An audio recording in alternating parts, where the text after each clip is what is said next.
రైట్గా details చూస్తే ఢిల్లీ మెట్రోలో అసభ్యకర ప్రవర్తనలు అశ్లీల కార్యకలాపాలకు అడ్డాగా మారింది. తరచూ ఏదొక సంఘటనతో సోషల్ మీడియాలో నిలుస్తుంది. వరదలతో ఇప్పుడు మళ్లీ వార్తల్లోకి ఎక్కింది. ఇటీవల కురిసిన వర్షాల వల్ల నలువైపుల నుంచి నీరు వచ్చి జలపాతంలా మారింది. ప్రయాణికులు తీవ్ర ఇబ్బందులు పడ్డారు.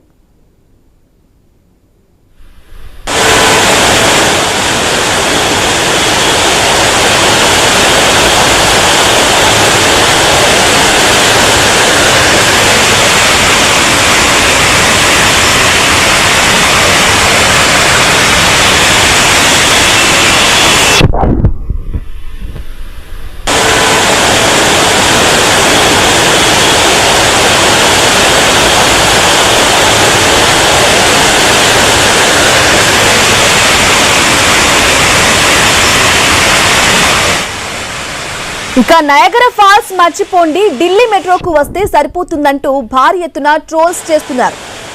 ఫ్రీ షవర్, స్విమ్మింగ్ అన్ని ఒక్క టికెట్తోనే లభిస్తాయని కామెంట్స్ చేస్తున్నారు. ప్రభుత్వ పనితీరుపై తప్పుడు పడుతూ విమర్శలు గుప్పిస్తున్నారు నెటిజన్లు.